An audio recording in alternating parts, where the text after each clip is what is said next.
तो hello guys, कैसे हैं आप सभी। आज मैं लेकर आ चुका हूँ एक नया चैप्टर, क्योंकि आपका इंग्लिश का पेपर बहुत नज़दीक आ चुका है।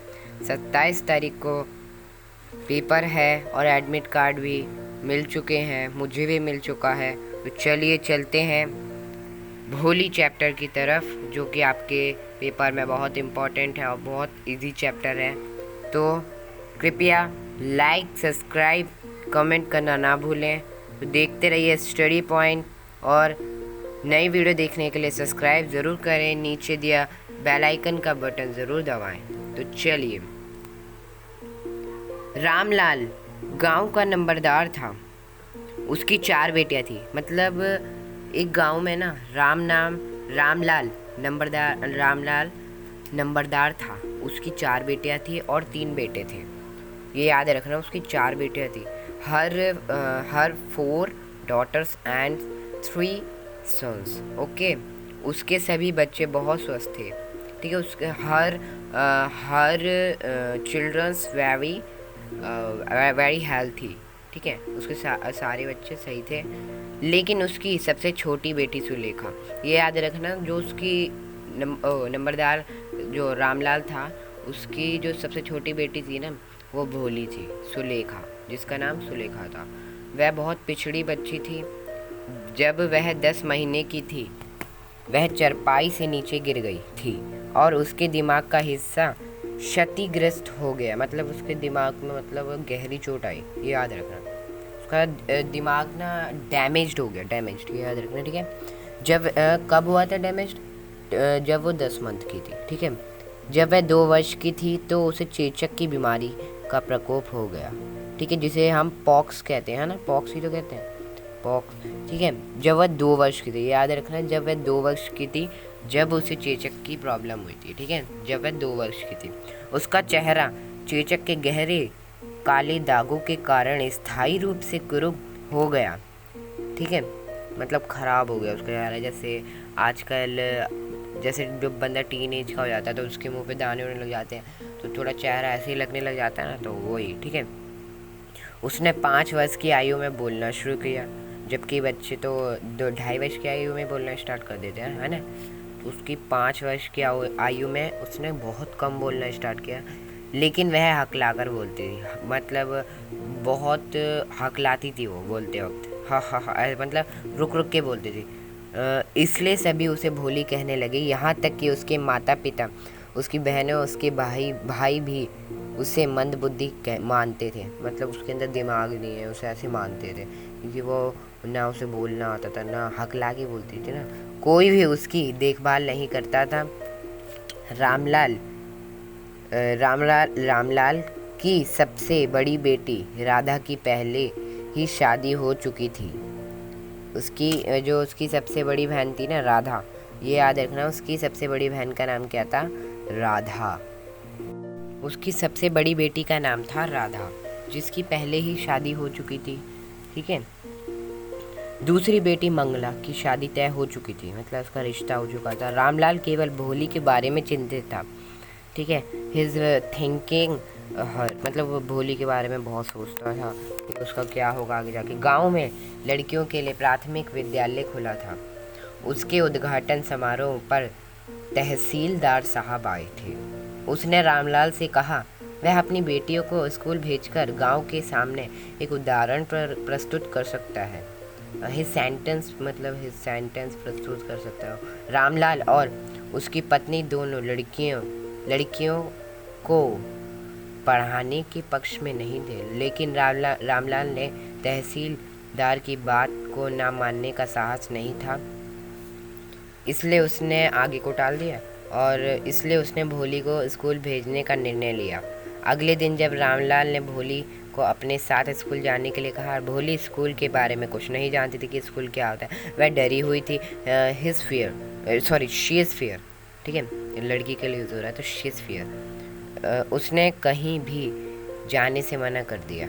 रामलाल ने अपनी पत्नी हिज वाइफ, है ना, हर वाइफ, रामलाल ने अपनी पत्नी को भोली को कुछ सुंदर वस्त्र के लिए कहा। कभी भी भोली के लिए नए वस्त्र नहीं बनवाए गए थे, लेकिन उस दिन वह एक साफ सुथरी पोशाक मतलब हिज वेरी ब्यूटीफुल मतलब बन के गई थी वो, she is very beautiful sorry, पहनकर भाग्यशाली लग रही थी। यहाँ तक कि उसे स्नान करवाया गया, उसके सूखे बालों में तेल लगाया गया। ये याद रखना, उसके सूखे बालों में तेल लगा उसे स्नान कराया गया जब वह स्कूल जा रही थी। उसने सोचा कि उसे अपने घर से अच्छे स्थान अच्छा कि कोई भी स्थान नहीं ले जाया जा रहा है, किसी स्थान पर ले जाया जा रहा है, मतलब घर से अच्छे स्थान पर ले जाया जा रहा है। जब वह स्कूल पहुँचे, भोली ने कमरों में अपनी आयु की लड़कियों को बैठे हुए देखा। मुख्य अध्यापिका ने भोली को कक्षा के एक कमरे में एक कोने में बैठ जाने के लिए कहा। कक्षा में जो महिला अध्यापक थी, अध्यापिका, महिला तो अध्यापिका होती है ना, थी, वह बहुत अच्छी थी। अध्यापिका ने उससे उसका नाम पूछा, लेकिन वह अपना पूरा नाम नहीं बोल सकी क्योंकि वह हकलाती थी। उसने रोना स्टार्ट कर दिया। उसके अंदर ना इसका दिल कमज़ोर था, ये याद है, ये भी हो सकता है। जब दिन के लिए स्कूल की छुट्टी हो गई, अध्यापिका ने भोली को अगले दिन भी स्कूल आने के लिए कहा और भोली ने हाँ में सिर हिला दिया। भोली को अध्यापिका से लगाव हो गया। अध्यापिका एक मिनट, हाँ, अध्यापिका से लगाव हो गया। अध्यापिका ने उसके अंदर से डर की भावना को बाहर निकाल दिया। अब उसने जरा भी हकलाना बिना बोलना शुरू कर दिया, मतलब हकलाए बिना बोलती थी फिर वो, मतलब जब उसकी अध्यापिका ने उसे सपोर्ट किया, ठीक है, जब वह बिना हकलाए बोलती थी, याद है, ये समझिए। फिर अब भोली बड़ी हो गई थी, ठीक है, ये मैं शॉर्ट में समझा रहा हूँ। अब भोली बड़ी हो गई थी, उसने कई कक्षाएं पास कर ली थी। उसके पिता को विशंबर, जो कि पास के गांव में ही समृद्ध पंसारी था, की ओर से भोली के साथ शादी का प्रस्ताव मिला। वह लगभग 50 वर्ष का था, मतलब वो ओल्ड ही था, मान लो बूढ़ा ही था, ठीक है। वह लंगड़ा कर चलता था, ठीक है, मतलब विकलांग था, ठीक है। उसकी पहली पत्नी से बच्चे भी थे। रामलाल ने शादी के प्रस्ताव को स्वीकार कर लिया और बिशंबर ने बारात लेकर आने को कहा। बिशंबर शादी के लिए खूब शान शौकत के साथ आया। सभी प्रसन्न थे। रामलाल और बिशंबर के सभी मित्र और रिश्तेदार वहां उपस्थित थे। लाल रंग के वस्त्र पहने भोली वहां लाई गई। जब बिशंबर भोली के गले में हाथ डालने वाला था, एक महिला ने भोली के घूंघट को पीछे कर सरका दिया, मतलब उसका घूंघट उठा दिया, कि क्योंकि उसके बिशंबर को और वहाँ उसके घर वालों को पता नहीं था कि उसके चेचक के दाग हैं और वो थोड़ी डम काऊ, ठीक है। बिशंबर ने चेचक के दागों से भरे भोली के चेहरे को देखा। उसने उसके साथ शादी करने से मना कर दिया। अनेक प्रार्थना करने के पश्चात उसने ये शर्त रखी कि वह भोली से साथ शादी तभी करेगा यदि उसका पिता उसे 5,000 रुपये नकद देगा, ठीक है। उस टाइम तो 5,000 नकद बहुत ज़्यादा होती होगी, है ना। तो रामलाल ने 5,000 रुपये का बंडल बिशंबर के कदमों में रख दिया। बिशंबर विजयी अनुभव कर रहा था। उसने दुल्हन के गले में डालने के लिए माला उठाई, लेकिन भोली ने माला को टकराकर दूर गिरा दिया, उसने फेंक दिया। भोली ने कहा कि वह ऐसे कमीने, लालची और कायर के साथ शादी नहीं करेगी। बारात दुल्हन के बिना खाली हाथ लौट गई, ठीक है। और रामलाल और उसके घर वाले, उसकी बहनें उसे देखती की देखती रह गई कि ये वही डमकाऊ है जो बचपन में बहुत कम बोलती थी, ठीक है।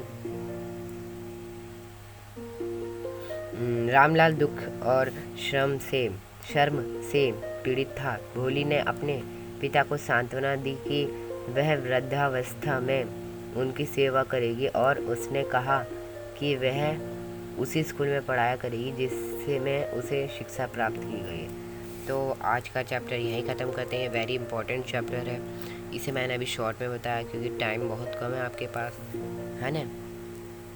तो अब आपको जो भी चैप्टर का वीडियो चाहिए ओके, मैं तो अपनी तरफ से बनाऊंगा।